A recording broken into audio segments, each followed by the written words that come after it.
A Manhattan federal court heard arguments today in a lawsuit challenging the detention of Mahmoud Khalil, a Columbia University graduate student that the Trump administration is trying to deport over his role in pro-Palestinian protests at the school last year. Columbia University graduate Katie Aryeh joined us earlier for more on what it was like to be a Jewish student at Columbia during the protests. Well, Columbia University has been a breeding ground for terror support since very soon after the October 7th attack on innocent Israeli civilians.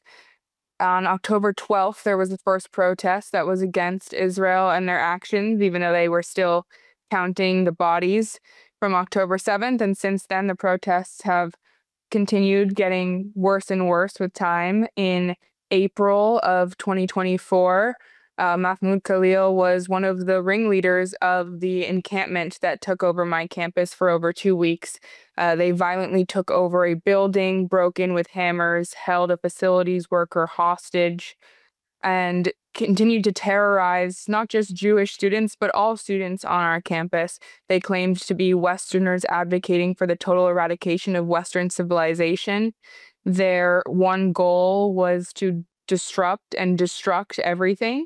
They call for death to the West, death to America, death to the Jews. And they were promoting not only violence, but terrorist ideals, including distributing explicit Hamas propaganda. Now, the case largely comes down to free speech protections under the U.S. Constitution. Katie shared her perspective on that debate. I'm personally a big proponent of free speech, but free speech does not give you a right to discriminate and to harass and to promote terrorist ideals. There is a fine line between being able to voice your opinions, and obviously we are blessed in the West to be able to voice our opinions, even if they contradict that of our governments.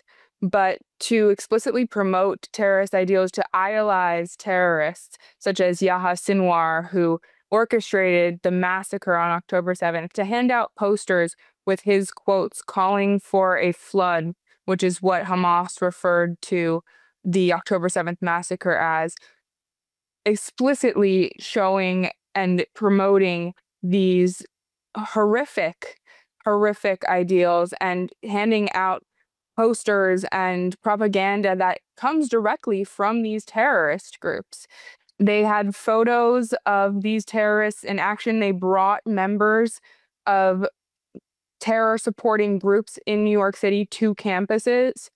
It's just so beyond free speech at this point. It's just void of morality, void of values, and it's a threat to the security of the United States, just as it's a threat to the security of Canada. And frankly, governments have the moral and legal obligation to protect their citizens from harm. And part of that is removing individuals who have explicitly stated that they would like to destroy our country and what we stand for. I think it's important to emphasize that this is not just a Jewish or anti-Semitism or anti-Israel issue. This is a moral issue. This is a Western value-based issue. These individuals like Mahmoud Khalil have every intention to burn down America, to burn down Canada, to burn down Western civilization. And we should all, regardless of our religious identity, we should all be proud to stand very strong against individuals like this. And it is pure, just common sense to say that these individuals who are dangerous and pose a threat to citizens of Western civilizations should no longer be given the privilege to be amongst them.